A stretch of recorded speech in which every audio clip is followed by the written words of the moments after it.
This is the College Blitz on CBS 17 Plus. Well, it's week one of college football, and with the start of a new season comes the start of a new show here on CBS 17 Plus. We call it the College Blitz. Todd Gibson, Kevin Holden, Sarah Holland will be joining us. Not this first show. We're still, we don't want to throw too much at her. Exactly. In this first time around, but we're just the two of us going to chat a little bit about the stuff that's coming up. You got games for everybody across the board in this first week, ACC teams especially. And Gibby, let's just jump right into NC State. Now we were talking about this rivalry and how big this is between these two schools, even though they didn't play for decades. Yeah. The intensity of this one starting a season is. Look, it's not bigger than a conference game, but it's big. This is bragging rights. There's a lot at stake. Two teams that whose fan bases really don't like each other. It's always been that way. This is a rivalry that dates back to 1970 when the teams used to play every single season at Carter Finley Stadium to kick off the year. It kind of feels like that again this year. But the fact is, last year's game, how it ended at the bowl game with the players at the end of the game getting a little scuffed. It wasn't major. It wasn't anything really, really bad. But it was enough that you just don't like to see that happening. And I think that it's going to be a great night for football. The fan bases are ready for it. The players are ready for it. The coaches are ready for it. And we in the media are ready for it, too, because it's kind of a marquee game to kick off your season. You don't often have these games. You're usually playing omnidirectional schools from maybe Texas or something like that, right? Instead of one of your rivals down the road. And it's one of those that starts the season strong, and not only does it mean a lot for this week, but it's meant a lot in terms of intensity, and that these teams have known since December, since that bowl game, that they would face each other. And for Dave Doran and NC State, who want to prove a little something after falling a little short of expectations last year, what a way to start. You get your fans, you win that game, you get your fans fired up, and you get your players fired up. And in talking with Dave Doran, I think he really wants to win this game. He's not shying away from the fact that he really wants to win this football game. I think he mentioned this. He was embarrassed how last year's game ended, and more so because of what happened on the field afterwards, but also losing to your rival, it embarrassed him. And that's going to be fodder for ECU fans as well. Well, why is he so embarrassed losing to us? We're a good team. It's not that way. He was just embarrassed the way his team played. He was embarrassed for his players, how they acted after the game, and he wants to wipe that clean. And then he mentioned that he gets excited for opening games like he never has before, like he always has. And this is a game where he really wants to wipe clean what happened last year against these two teams. You watch MMA, you watch boxing matches, you see the same thing. These guys go in these rings, and during that time, that's the enemy. And at the end of it, what do? They go up and hug each other, and I don't see it any different. Football's a brotherhood. They're the enemy during the game. We want to win the football game. They want to win the football game. But you should play it with respect, and that has nothing to do with how physical you are during the game. It's the stuff that doesn't belong in the game, and our guys know that. Let's talk a little bit about the odds makers, and look, everybody watching this, I'm not encouraging you to put your hard-earned money on anything sporting wise. Feel free if you want, but I'm not trying to lead anybody down that road. But if there's anybody that understands and knows the way this works, it's the Vegas odds makers. Yeah. They do an incredible job of things like over/under, knowing how many points will be scored in a game, who's favored by how much, and those things are. Again, whether you use them for entertainment purposes or anything else, we use them here for entertainment purposes. And in this case, NC State comes into this game as a 13.5-point favorite. Too much or not enough? Well, I saw that the other day, and I'm thinking, that's a lot of points. And then I'm talking with my media friends, and they say, oh, yeah, NC State's going to cover that easy. I'm thinking, whoa, really? Are they really? So I don't know what to think. I think it's going to be a little closer to that. I do think NC State will kind of win comfortably, but that seems to be a lot of points. But the fact is, NC State's probably the better team. You're playing at home, and home field advantage is pretty big in college football. It really is. And the NC State fans are some of the best fans in the nation. So they will have that stadium. Carter Finley Stadium will be absolutely rocking on Thursday night, and it's hard when you're an opposing team. The signal, you can't hear the signals, and it makes it so much more difficult as an opposing team playing in an environment like that. And NC State's environment is one of the best in the entire nation. It really is. And here's the other thing: the Thursday night start. is an interesting start. I will get your thoughts about it, because my take on it is this. Thursday night is nice because you catch a little bit of the spotlight that you might not catch on a Saturday because the rest of the world is playing on a Saturday. But it's also weird for the guys because your game week, the thing that you try to do, the repetitions, everything that works leading into a game gets thrown off. You're 2 days off. And so, I mean, we know in our world, we're all about when the press conferences are. And we know that on Mondays, Dave Doran will speak. He spoke on Friday because this game is on Thursday. So it gets thrown off. So good or bad, a Thursday, if you could, you're the coach of NC State or ECU for that matter, and they say to you what day you want to play this game, would it be Thursday? Both love it. I'm sure they love it. I mean, so you're just pushing your practices back 2 days, pretty much. The best thing about it is that you get a way big head start for game 2. So I think that's why the coaches like it, but mostly they like it for the fact that you know they're going to be showcased throughout the nation. It's one of the few games being played that night. You know, in North Carolina, that's going to be the showcase game. Right. I'm sorry, Elon Duke. I'm sorry, but that, you know, ECU, NC State's going to be the marquee game in the state. You'll have a lot of eyes on you, and coaches like that. Players absolutely love it. I can tell you that. Yeah, so now we're looking at video of Duke. We mentioned this other team that is playing on Thursday. So I'm not trying to call anybody other here, but the point is that NC State will start the season with this game that has all the extra meaning, and Duke will start the season with a home game against a nearby school. And a nice way to get tuned up for the season. But this is a different kind of discussion, right? When you're facing someone like Elon, I always feel like this kind of game to start a year is the sort of game where you say, what defines success? You got to win if you're Duke. There's no doubt about that. But if you win by 10 or 14 or 17, so where is that line? What do you need to win by to feel good about it?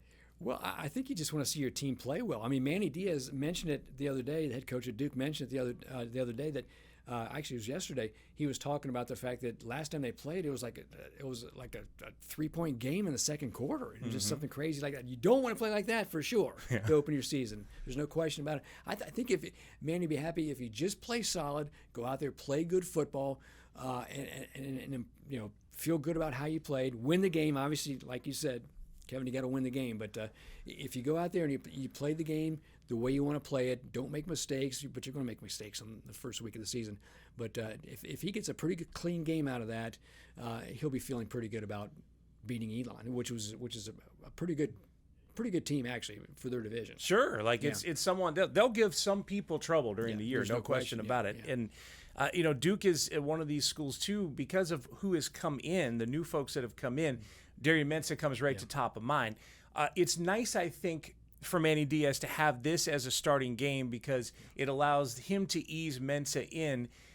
Again, not to take anything away from Elon, but I think it's a little nicer to break Mensah in against a school like this than, let's say, against Tulane, who's sitting right down there on the schedule coming up. Right, no question about it. He'll be focused on this game, and he'll have to worry about that other stuff. It's a good game to start the season, like you said, because it's a lesser opponent. You want to kind of ease into the season with a new quarterback, a new you know, he's getting used to a new system and everything. For him, you want to ease him into the season. If it was a big game like what's happening down the road, that might be a little bit different. You know, that might be a little more pressure on him.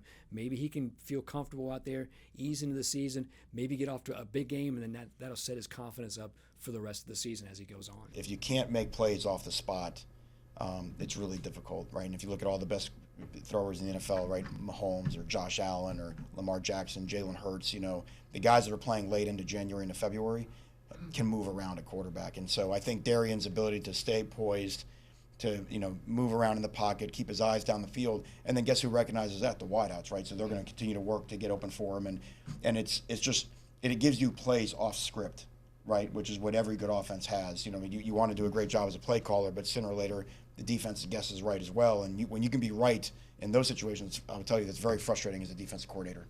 they got another one. Again, not to jump over the first one, but week 2 is going to be tough with Illinois coming. Yeah, some people are saying Illinois might be one of the best teams in the Big Ten this year, and they probably will be. Bielema's building a really good program there.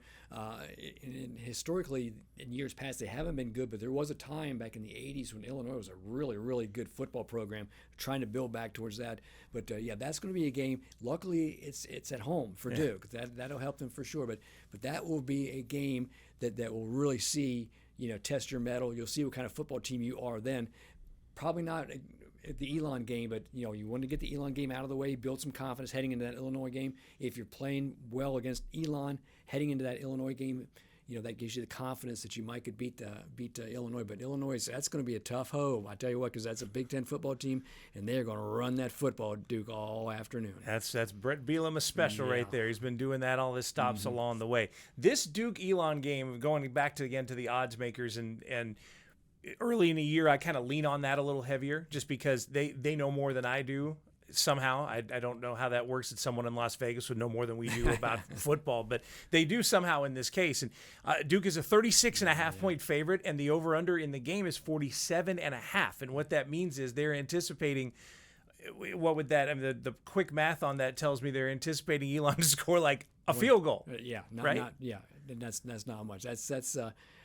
That's kind of that's weird. That's low, right? It's a little bit low there for sure. I mean, Duke winning by 36.5, I could see. Right. And if that happens, I think the score is greater than 47.5. That's my thought on it, right? Like the defense comes in late in the game and it's a second team and third team position, and Elon scores a couple of late touchdowns and 60 points get put up. Again, I'm not trying to turn this into a betting show. I'm just saying. That's kind of fascinating to me. They think the defense is that good. Or maybe they're thinking that Elon's not very good at all. I guess that's a good point. That could be a possibility. But yeah, you have to factor that in. The fact that, once the starters have done their work, they're sitting out, the pads are off, they're sitting on the sidelines. You got second and third, maybe probably third string kids at that point late in the game. And that's when Elon's still trying to figure out how to play football. And then maybe they, have some of their better players in still.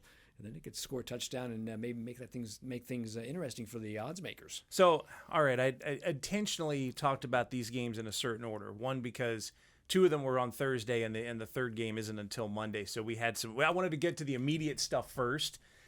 But the other half is we have spent 9 months with UNC and Bill Belichick right there front and center, A1, and in this time, at least chronologically, they have to wait until Monday. Now, it's not to say that game isn't going to draw easily the biggest audience nationwide, the curiosity, that sort of thing. But this is it. We've spent 9 months, 9, in preparation for this man, Bill Belichick, to be not just walking into a room like he is here, but on a sideline and coaching a team.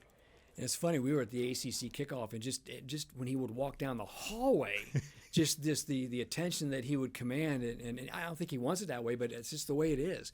When he runs out on the stadium, Kenan Stadium on Monday, I can't imagine what that is going to be like. I know that the nation's going to be watching to see what he does, his every move. Our cameras will be on his every move.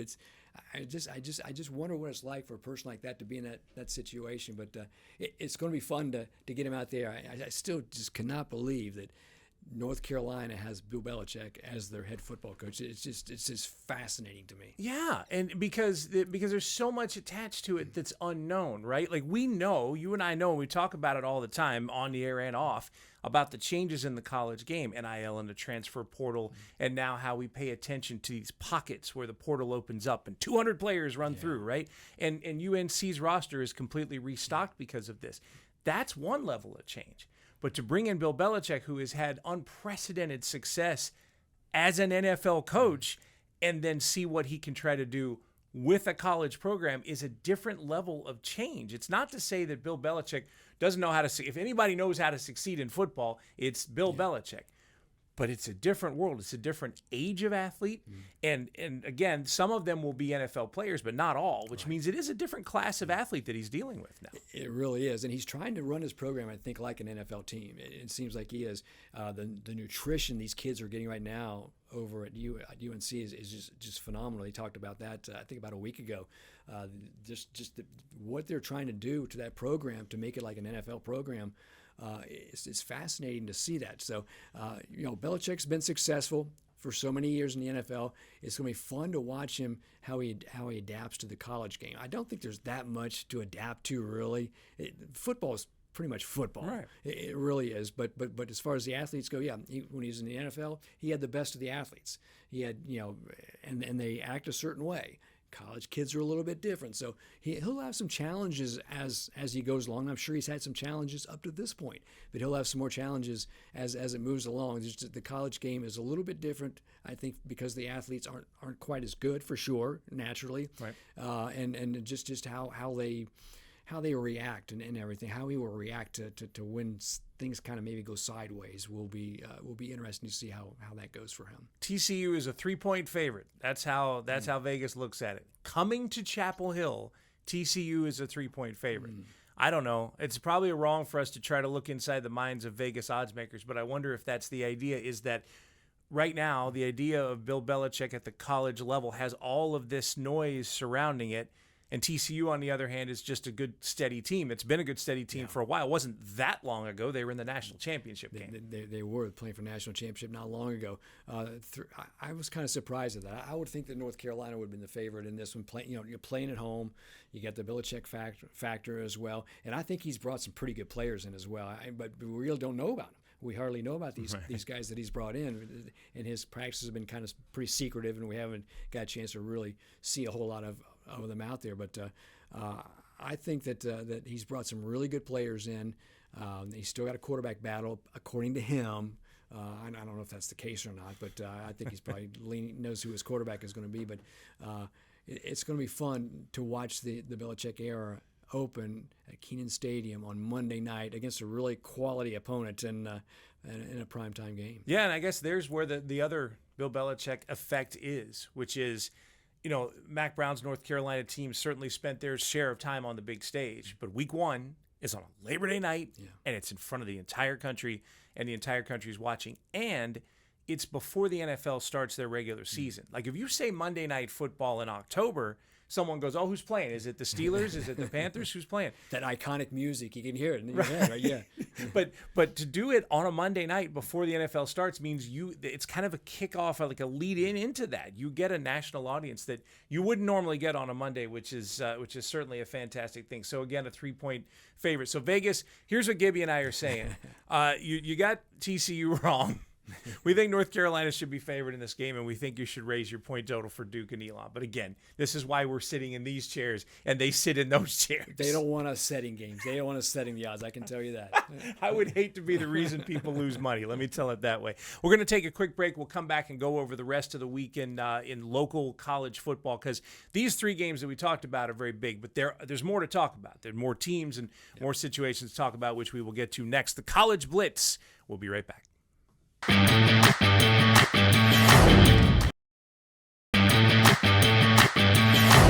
And welcome back to the College Blitz. Todd Gibson, Kevin Holden, thanks for joining us on CBS 17+. We plan on doing this every week during the season, and again, don't worry, Sarah Holland will be joining us quite a bit throughout the year. The first week of the season is a little bit of a juggle, but we'll have all hands on deck and be ready for that for the rest of this season. So again, a big week of college football. We have gone over NC State in that game that they've got coming up, which is going to be huge. Duke's game, UNC, and of course Monday night, their matchup against TCU. But we've got some others as well. Gibby, one of the crazy things about being a football fan in the Triangle is 3 teams is a lot, but that's not all we have. We have, you could count, if you're counting the HBCUs, Campbell, that's 7, and then there's more. Yeah, Shaw playing it at home on Saturday as well. Campbell, Barton opens up on Friday night. We got some really quality teams in our area, and then North Carolina Central, who just came off that huge win in Atlanta in the MEAC-SWAC game. Annual game to kick off the season. That was a great win by NC Central, and Trey.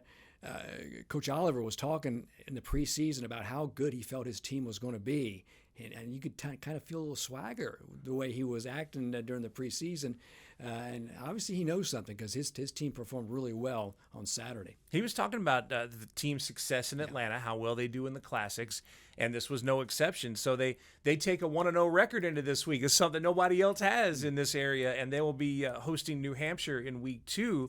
So first game for them at home. But I would imagine that if you're talking about a team that's played a game, facing a team that has not played a game, almost every time the team that's played a game has an edge. Oh, no question about it. Every coach tells you or seems to tell you that you try and improve most between game 1 and game 2. And if that's the case for Central, then that's going to be very impressive because they are really good in game 1. Their quarterback played well, their offensive line blocked, and they played some pretty good defense for the most part. So, if I'm New Hampshire coming into this game, you're going to have to bring your A game because the Eagles are really good this year. They are primed for an outstanding season. Yeah, a strong start for them for sure. Now, Campbell is a team that is doing, because we already have Thursday football and Monday football and, of course, Saturday football. Why not have Friday football? Why not? Not just high school football, which, by the way, our high school Blitz, CBS 17 every Friday night.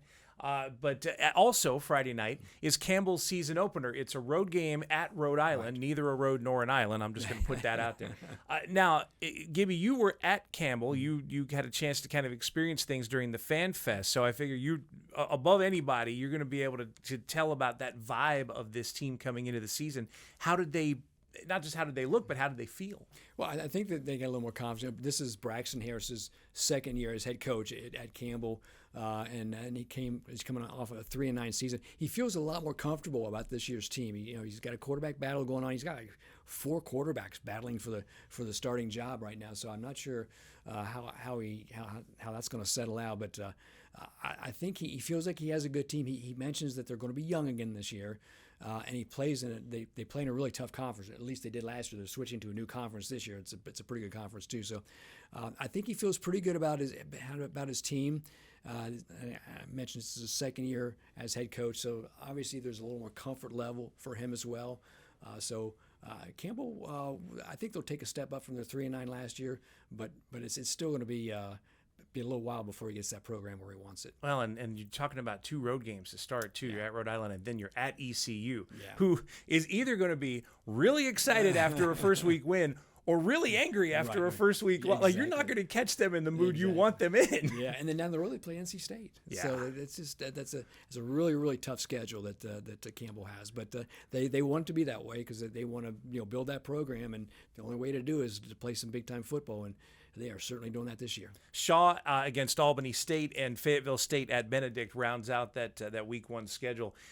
So there's that rundown of Week 1. If you could pick one team that's going to surprise, and it can be a triangle team or an opponent, we're leaving this open here on the College Blitz. Have you got a surprise team that might step up and kind of open up some eyes this week? Wow, I still think that there's so much being talked about Belichick at UNC. And anytime NC State plays football with their fan base, there's a lot of talk going on there. There's a triangle team here that's not really being talked about as much as the other two, and that's Duke. Yeah. And the talk in the media in our area here in the triangle is that a lot of us feel that Duke might be the best team in the triangle this year. Maybe North Carolina Central. Right. They're really good. But I think Duke is somebody you don't want to sleep on. You really don't. They got a really good quarterback. I think Darian Mensah, man, he is accurate throwing that football. He really is.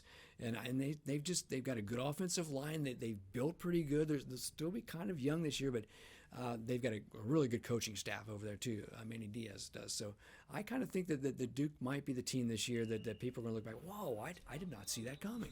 How did they do that? And that's kind of my take on it. And so the way it sets up for them schedule-wise too, this Elon game is one that we brushed on, talked about. Yeah. We've talked about Illinois, and that'll be a tough test, as you mentioned. But then after that, it's at Tulane, which has that extra momentum because that's where Darian Mensah came from. So, I mean, look, no speech is needed on that one. And then it's NC State in Week 4. And I like the idea of that kind of rivalry in September instead of at the end of November, because college football always plays around those Thanksgiving week rivalries. Yeah. No, let's see it in week 4. Yeah. Let's see what Duke has. If they're 3-0 coming into that, then that's going to get a different kind of publicity. That's going to get a different kind of national recognition. And those two teams don't play each other every year, too, like NC State does with UNC. So that makes that a special game as well. But yeah, if they come out of the Illinois game, win that one, go into that game undefeated, that will be a really good game. That will be, because that's still a rivalry game, and Duke's going to go into that thinking, well, we don't feel, you don't feel that we're our rival. You feel that UNC is your rival. And it's kind of a little disrespect there. And then they'll use that. It isn't, but they'll use that as a little bit to maybe motivate them a little bit more. So, yeah, that could be a fun game. That could be a really fun game, especially if NC State is taking care of business as well. I love the idea of Mensa, and he did this in the preseason this year, all the talking season, as I call it, all the interviews, how he talked about the success next door, the success at Cameron Indoor, and how Duke football's decided they're going to maybe borrow a little bit from that. Yeah, you don't have the huge stage that Duke men's basketball tends to be on, and women's basketball too. But they're at least borrowing some of that idea, right? The expectations of success. And look, you can't argue it with this class that's in there right now, the senior classes. It started in 22, 23, and you've seen this program go every year steps forward. To me, that's success in one year is a good thing, but success going on that little curve like that over time is another animal. So no reason to think that they don't have the talent to do that again in 2025. Right, and Mensa mentioned the fact that he, one of the big reasons he came to Duke was because of Duke basketball and then the tradition, the history they had there. But you're right, Kevin, they're building a program here at Duke. I asked Manny the other day, what does it take to build a program? He said, just little baby steps. And he's done that. He's built a team that has a little bit of depth now.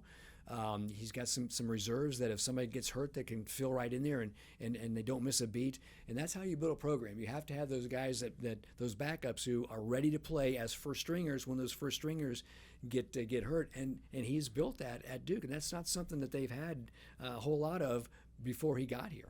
He's Todd Gibson. I'm Kevin Holden. Sarah Holland, I promise you, will be joining us here on the College Blitz as we do this throughout the season.